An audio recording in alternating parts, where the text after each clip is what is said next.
night, depending on where you are. Our program now is about creating a licensing program specifically about a non-entertainment brand. So we're not talking characters, we're not talking films and TV, we're talking brands and the value of that type of property and the value of that type of brand. Now, our speakers are Richard Pink, who is managing director of Pink Key Licensing in the UK, who handles a lot of different brand properties. Miriam Kamara from Emoji, who's very kindly joining us in the middle of the night in Mexico, and Rupali Srivastava, who's Director of Conservation at WWF in India. We could start with Richard. Just tell us about brand licensing, how it works, and what's different. What makes it different from entertainment? Okay, so I've got a short presentation that I'd like to share if that's possible. Absolutely. It's supposed to be. Let me just. It says I can't share my screen just yet. You should be. The host needs to enable it, but let me talk about it. Oh, okay. You are a host now. All right, excellent. That's good news. There we go. Okay, good stuff. Okay. Can everybody see that presentation? No. No. Spare me a second. Oh.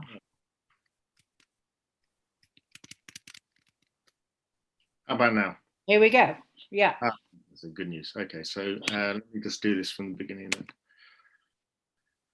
Okay, so very, very briefly then, just in terms of what we do with how we assess whether we want to take on a license from Pink Key Consulting's point of view.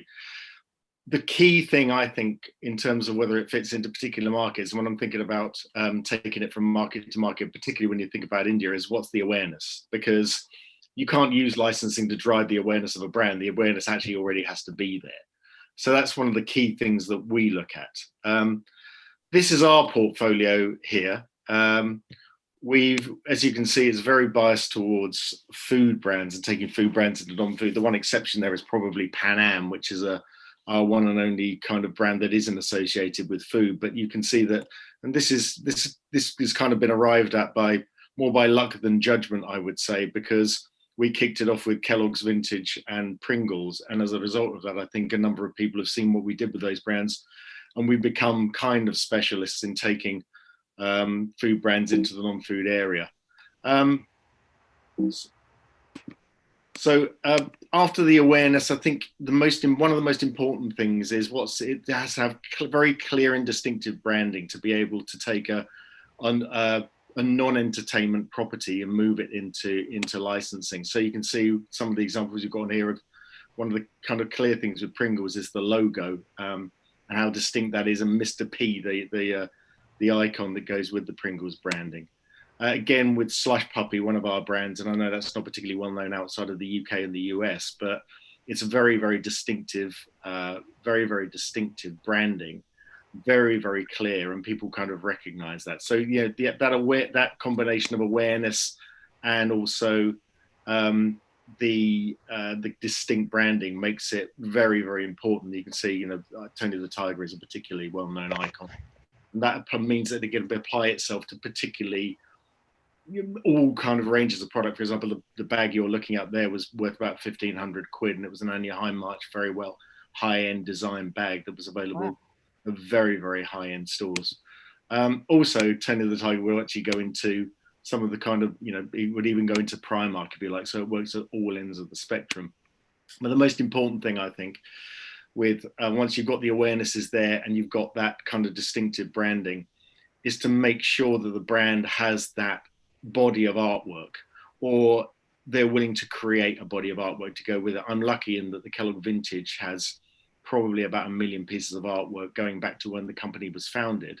The problem with that was actually how to arrange it into the various style guides that we have. But you can see from Kellogg's point of view, we're not short of the amount of art that we've got available to actually license. And sometimes with that's kind of problematic because you don't really know where to start with it. But, I'd rather have that problem than not enough art. With entertainment brands, you tend to have that body of artwork already because you have the content and you're able to actually translate that into licensing. When you're taking a non-entertainment brand, you've got to make sure that either exists or it's able to be created. So you can see how some of that's been adapted. So the other thing is making sure that the brand has a story to tell. With Pan Am, that's actually really, really important, because that goes back to when the Pan Am was founded, the development of all of the aircraft and so forth, the development of the company, who's been associated with it. You can see the story in the artwork that they have for Pan Am that kind of translates into the kind of product that you can see there. The other thing from our point of view is just, we only really take on brands that fit with our portfolio. And again, there's that slide there, those brands tend to hand together for us.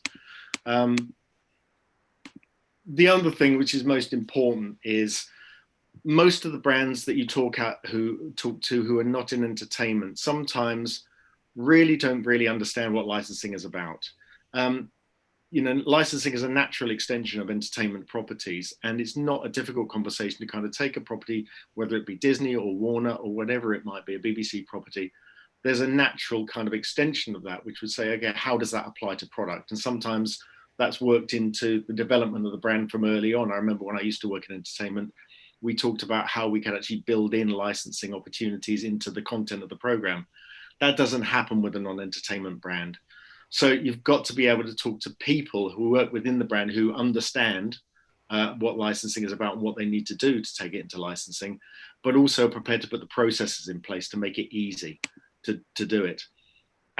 Because we need to make it simple for the licensee, as simple as we possibly can. And we can only do that if the brand is willing to listen and the brand is willing to put the processes in place that will allow us to talk to the licensees, because it's a competitive market. And licensees will only take on brands where they feel like it's going to be, they can have some easy wins, if you like, and work with the brand to do that. Principally, though, we take on a brand because we love it. And that's we don't take on a brand if we don't, because if we can't love it, we can't make anybody else love it either. So that's in a nutshell the way we operate. Does that kind of answer what you're talking about there, Francesca? Absolutely. It's really, people are very used, and particularly in India, I know, which has been more recent in terms of licensing. People are very used to entertainment licensing. They all know about, Disney characters on products, or Warner's, or anybody else's. Taking a brand is very different. Yeah. It's taking something that people know, love, and translating that onto something else. As you said, it depends on artwork. It depends on how much people like the brand, how much they will follow the brand, how much the brand relates to them. Yeah, that's right. Yeah. So I think, yes, it does. It very much does. I'd like to ask Miriam now, they have a relatively new brand, Emoji, yeah. which has been created. It doesn't have entertainment, it doesn't have television, but obviously has been extremely popular. So Miriam, if you can explain how Emoji has worked to the point where they are. Sure. Well, something that we always say is that licensing does not have to be complicated. Our service and support is fast, realistic, and accurate. So we have an active dialogue with all our agents. We have more than 20 agents globally. So what we do is to work very close with them to share best practices of what we are doing in other territories, so they can replicate the same business model in the local markets. Of course, this is not an exception with India. We can do perfectly well to replicate those successful programs or best practices. Well, Emoji, it's a trademark which is in 100 countries. We have more than 900 licensees, and we have products in around 130 territories. So it gives you like a dimension of that we are almost in all the world. And something that I think that it's very like key for us, it's that as Richard said about the categories. For example, we of course are covering the traditional licensing such as apparel, footwear, back to school, health and beauty, personal care, toys, among others. But we have found a huge potential working with promotional activities, with loyalty programs, marketing campaigns, And the food and beverages category is extremely relevant for us. So we have worked with very well-known companies in these sectors, like for example, in India, we work with Ferrero, with Joy, our Kinder Joy, that it was a global deal which included India, also with Kellogg's, with Chocos, it's a cereal. So we have presence on TV and also with the packaging, and it was with promotions and collectible sticker, pencil stoppers. We also work with Yellow Diamond, with salty snacks, with drinks. So I'm just mentioning you some of these companies that is very relevant for us because it gives us like a great exposure and great visibility in the different markets. Of course, we have other partnerships such as Burger King with our anti-bullying campaign. We work with Nikon for a TV commercial, with Zara, with Miss 60 for the apparel category, with Hershey Company. And the last week, we launched our latest collaboration with Puma. This collaboration was made to showcase the way to communicate to the world, to, you know, like icons that speak to everyone with bright colors. This collaboration has footwear, apparel, and accessories for kids and adults. So what we want is to spread emotions and of course, good vibes. For us, it's extremely like important, of course, all the, to invest in content, in research studies, in press releases. Of course, we work very closely with the specialized industries licensing magazines as well. So it gives like, we can share what we are doing in all territories all around the world. And something that I think it's part of our DNA is the customization or personalization of the icons. So if we have any retailer or any licensee that would like to have a specific icon, probably they have their own character or their logo, to get fusion with some icons from our library that we have around 20,000 icons registered, which is a very, very huge library. We can do that. So we can adapt what the companies need. If they want to launch a product, they want to make a campaign, a promotional activity or something, we can work on that. For example, we have done this with the French Post, with Kipling, with Burger King, with Cheetos as well. And I think that is like, in general, some of the points that made us like having successful programs. Of course, we have explored a very important program in India, which we have on board different licensees and retailers with our brand. We have DTRs, for example, with Clovia, with Sleepwear. We work with Mintra, the apparel, footwear, and the accessories category. And now we are starting to work with face masks due to the current situation that we are living worldwide.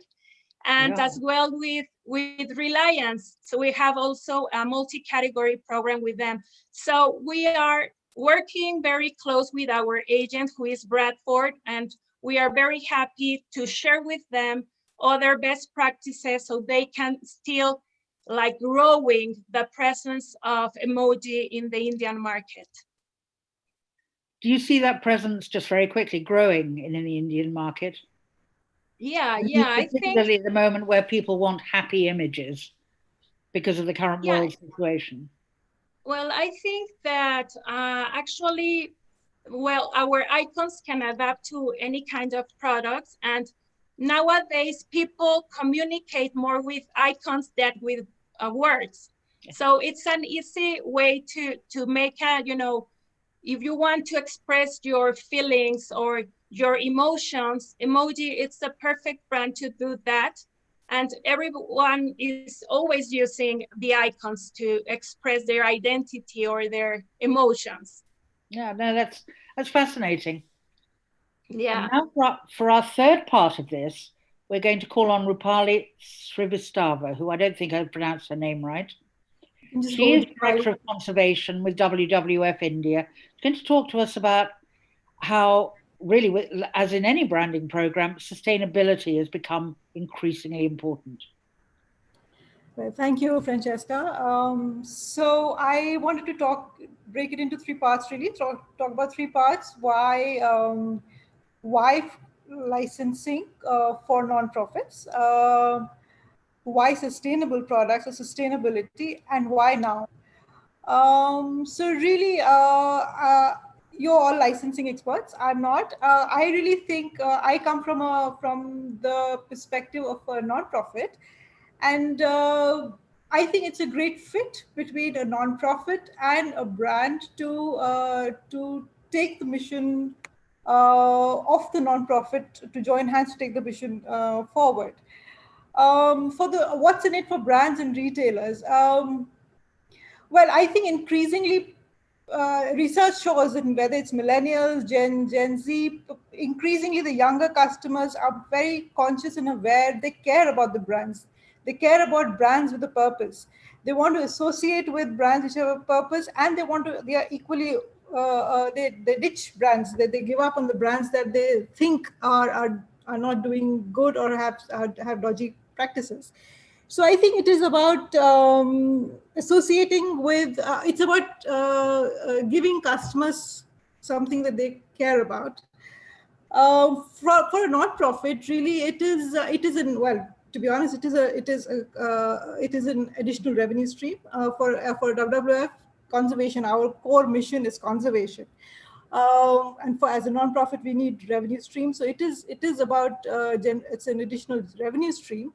And it is also about broad basing the reach of our mission. It's about taking our mission, taking the cause, and getting more people involved in it, getting more people participate in it, join the conversation. WWF brand is amongst the top. I mean, our panda logo is amongst the top recognized logos in the world. It's in the top 30 brands, 30 recognized logos in the world. So we think it's a great opportunity to partner with like-minded brands to take the conversation forward. Why sustainability?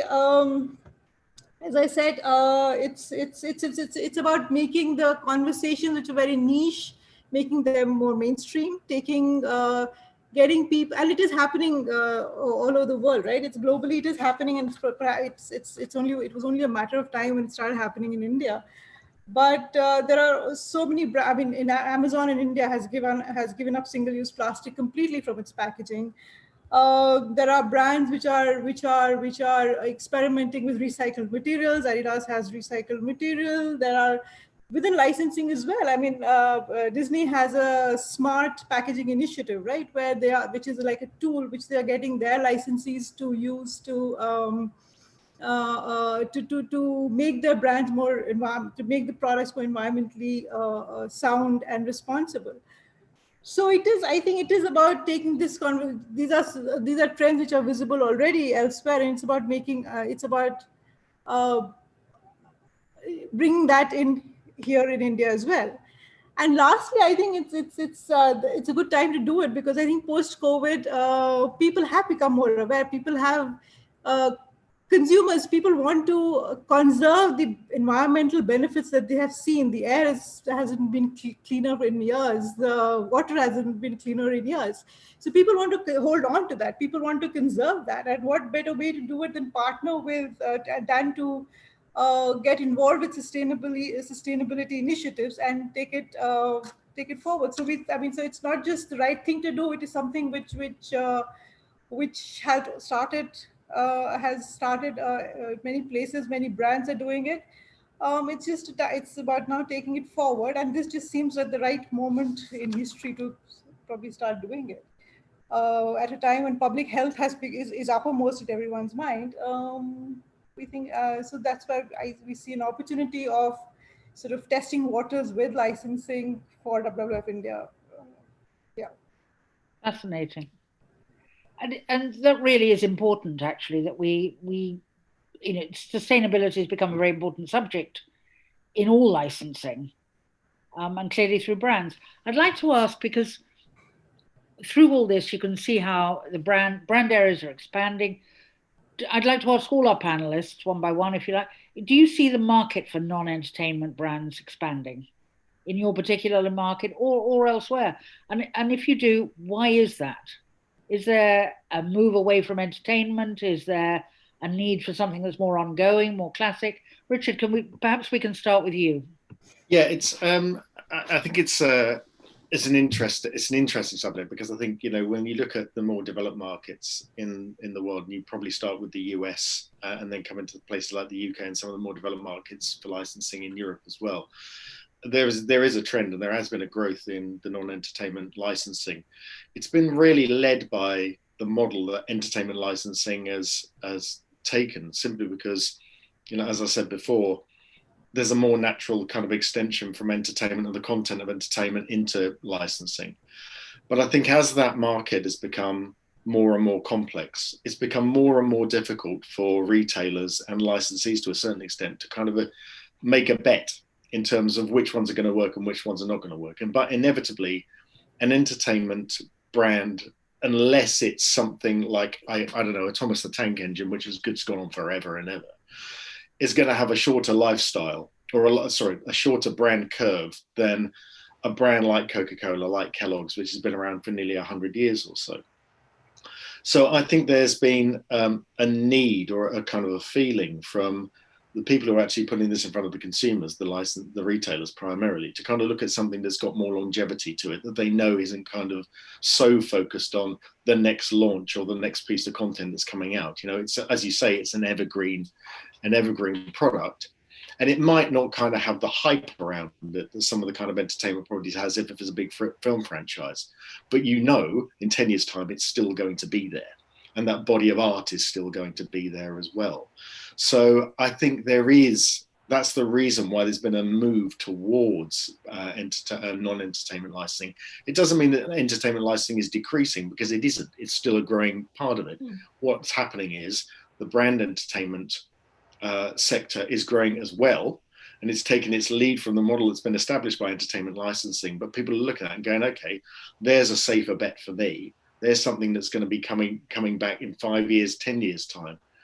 So I think what that's actually revealed, probably maybe in the last 5 years, is when you start digging into a brand like, I'm going to say Kellogg's because I know it well, but brands similar to Kellogg's, the more you dig into it, the more there is to find, because you can mine back, in my case, 100 years worth of history. And you kind of, you start with a picture of Tony the Tiger, then you find there are other characters, then you find there are other versions of Tony the Tiger, and you can dig and dig and dig and just keep going and find more and more content to actually use on that, which made basically the thing is just going to expand. So that's a long way of saying yes. Also, again, I'd like to hear from all of you, because the retail situation is so peculiar, strange, difficult, whatever one likes to call it, that people are looking for more evergreen brands. I agree with that. Yeah. Miriam, what do you think? Yeah, definitely. That's what Richard said, and it's what it is, because lifestyle or corporate brands are starting to have a relevant role in the licensing industry. The beginning, when people talk about licensing, they always related it to entertainment or character brands. Nowadays, consumers use style guides to express more their identity, their way of life. So at the end, some of the advantages, for example, as Emoji, as a lifestyle brand, it's that we have a year-round sales versus window limited sale.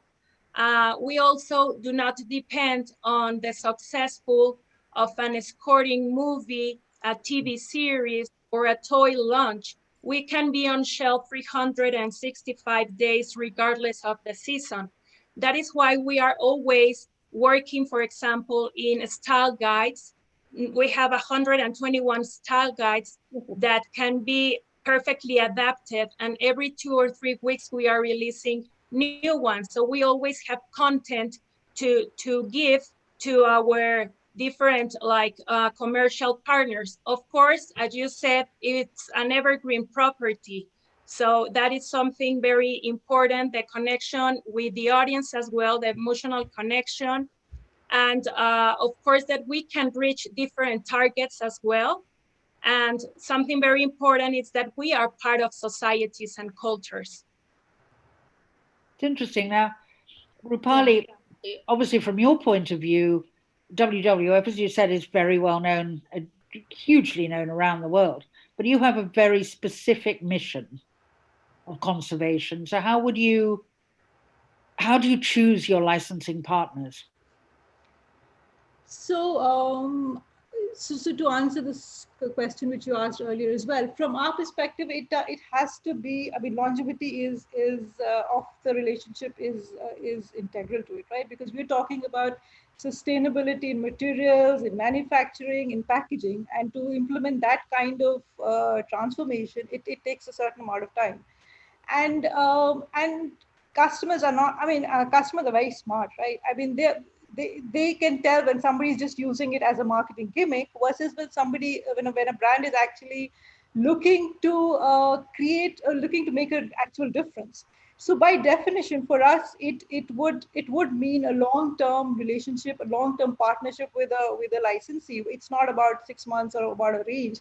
It has to be about working together towards working on the supply chain, working on the supplier base. It could be about the packaging or finding alternatives, and driving sustainability through the chain, right? So it would have to be by definition a long-term partnership, and that is and that's why I mean, we'd be very particular about the kind of, we are very particular about the kind of partners we partner with or licensees we partner with, because there's a great deal of due diligence which goes into it too, because the brands have to be aligned with our values. The brands have to be have to share our beliefs and values and the mission. Because I said it cannot be a one-off marketing gimmick. How important, say for Richard or Miriam, is sustainability now to your side of the businesses? I think inevitably it's going to become more and more important. I mean, it's you know, as sustainability has become, it became part of the conversation probably about 1 to 2 years ago, I guess, and it's grown in terms of its influence. There are things going on in the UK market where the licensing industry is actually gearing itself up for it, and I've found that, you know, even in the time that I've been kind of signing on brands, the whole sustainability issue has become more and more important to the brands that I'm working on, simply because when you look at the nature of, you know, and I think of, you know, people like the Bell Group, who are based in France, who are the Laughing Cow, which is one of the brands that we have, and Baby Bell. Sustainability is part of their core values in terms of what they do with their core product. So therefore, why would it not be part of their core values when they're extending that into the license? You know, from a consumer point of view, if they say a Laughing Cow t-shirt, it's no different from them saying a Laughing Cow cheese, which is their core product.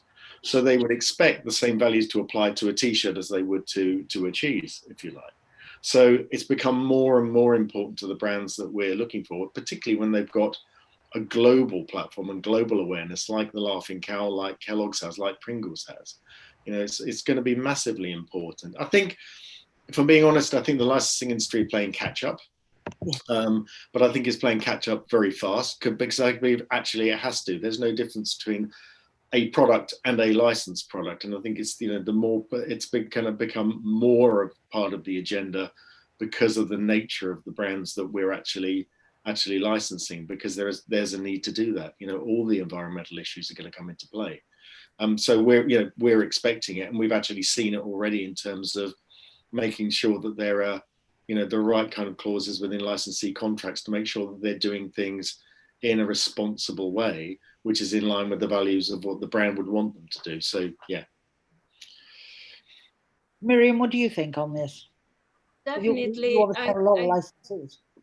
Yeah, I think that this sector of the sustainability is growing a lot. Nowadays, we don't have any sustainability campaign with emoji, but we are in conversation with a very important company in Europe, which was recognized by Greenpeace as the first manufacturer in the world which fully complies with Greenpeace's environment standards. So as soon as we have finished that negotiation, I can reveal the name, but we are starting also to explore this new like sector or area of the environment. Yeah. Oh, that's great. Well, I think we've covered really quite a lot, from what a brand is, what brands can do, and even down to sustainability in the products. So I'd very much like to thank all of you for this morning, particularly Miriam, who's up at 4 o'clock in the morning. Yeah, it's almost 5. You can go back to bed now. Yeah. Go back to bed, for God's sake. But thanks very much, all of you. I hope it's been useful for those listening. No doubt we'll get some feedback. We'll let you know. Thank you. Thank you very much. Thanks. Okay. Thank you. Bye. Thank you. Bye. Thank you.